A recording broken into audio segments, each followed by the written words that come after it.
Bonjour à tous, bienvenue sur la chaîne de Plancton Curieux.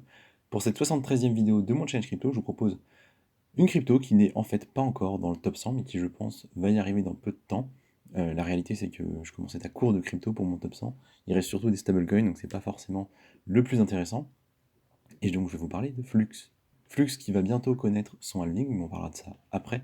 On va parler d'abord du projet, comme d'habitude, et on ira voir les infos après. Donc le fondamental, d'abord, le Flux, c'est une layer 1. C'est en fait un fork de Zcash, on en a déjà parlé. Ils ont retiré la partie anonymat qui ne les intéresse pas. Ils ont ajouté à la partie proof of work des masternodes, donc une forme de proof of stake, ça permet le staking, qui s'occupe essentiellement des vérifications.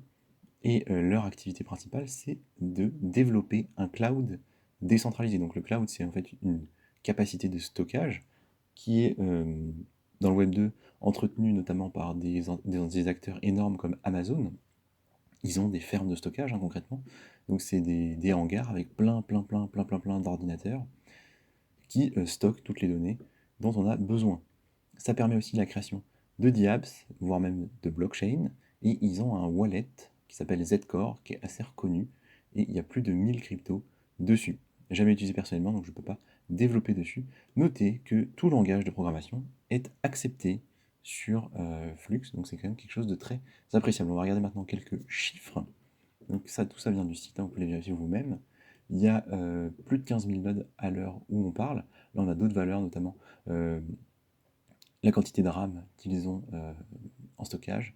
On a la répartition des récompenses, ça c'est assez intéressant. Comme je vous ai dit, il y a une partie Proof of Work et une partie Proof of Stake, du coup, avec les masternodes. Vous voyez, c'est 50-50 au niveau de la répartition des récompenses. Donc, selon la quantité de flux que vous stackez, selon la taille de votre masternode, vous avez des récompenses qui sont croissantes. Vous voyez, de 7,5 jusqu'à 30% de récompenses, donc c'est quand même considérable. Là, les informations pour faire tourner un node, on voit qu'il faut quand même 1000 flux pour le premier. Donc on approche du dollar, donc ça coûte presque 1000 dollars juste en staking, hein, sans compter le matériel ni l'électricité, et ça va jusqu'à 40 000. Voilà, vous avez l'ordre d'idée. Notez qu'au niveau des récompenses, actuellement, on ira voir ça après, bien évidemment, c'est autour de 75, et ça va être divisé par 2 avec la ligne, on va passer à 37,5. Et donc ça doit avoir un impact sur le prix. On ira voir ça à la fin. Au niveau du marketing du projet, très peu de communication. C'est un projet qui est globalement peu mis en avant, qui est peu connu. Pourtant, il a été créé en 2018, hein, donc ça commence à faire. Ça fait presque 5 ans maintenant. C'était en printemps 2018. Et globalement, une communauté qui est assez peu développée pour un projet aussi ancien, aussi important et aussi haut dans le classement par la capitalisation. Voilà, c'est comme ça. C'est quand même un point à prendre en compte. Au niveau des informations justement de la communauté, on voit que Discord 19 000, Telegram 10 000, Twitter 124 000, donc vous voyez, c'est pas énorme. Par contre, au niveau partenaire, il y a du monde. Ils ont plus de 50 partenaires, dont des gros noms comme Nvidia pour les cartes graphiques, Cadena, qui est une autre blockchain, on en a déjà parlé. Donc il y a quand même du monde derrière. Donc on voit tout de suite offre en circulation, 66% a été émis, donc ça veut dire qu'il y a encore 33%. Il y a de la marge, mais ça va, on est en proof of stake, en proof of work, pardon, au niveau de la création des tokens, donc ça va à son rythme, il n'y a pas normalement trop de manipulation de ce côté-là.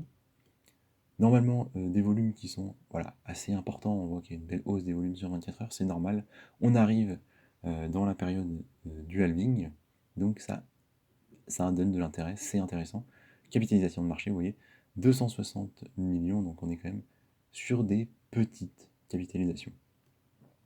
Notez que le token a trois utilités majeures. Le run des masternodes, donc c'est une forme de stacking, les paiements, donc, tout simplement les paiements sur la blockchain, CSE en général à quoi servent les tokens de proof of stake, et la gouvernance.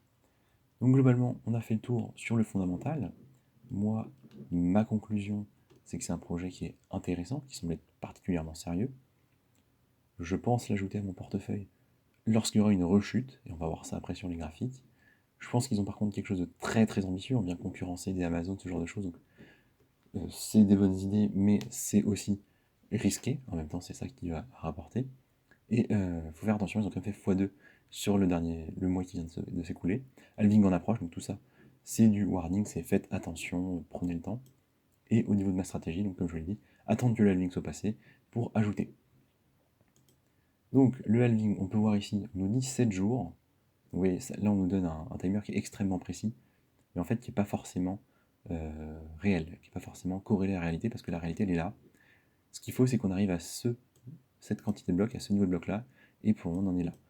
Ils nous disent qu'il va falloir 7 jours, mais peut-être qu'il faudra un peu plus, peut-être qu'il faudra un peu moins. On verra qu'on a des informations sensiblement différentes sur d'autres sources.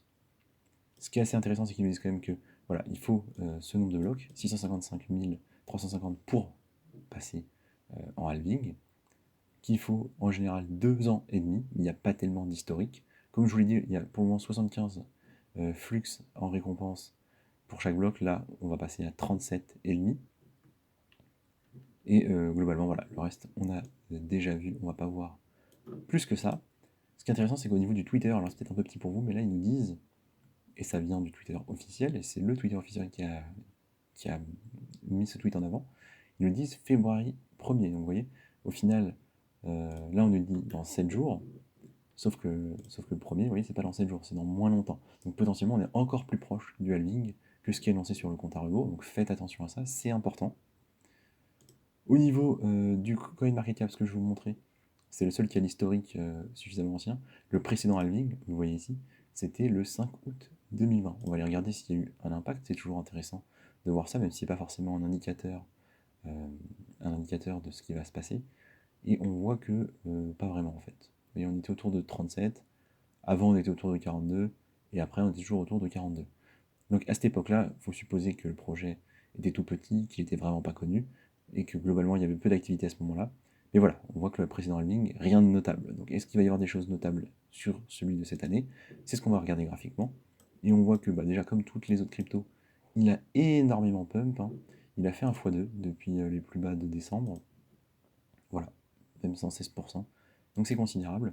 Mais on voit qu'il avait déjà fait ça cet été. Vous voyez, entre son plus bas de juillet et son plus haut, qui était du coup fin août, début septembre, il nous avait fait un plus que x2, il a fait 229%.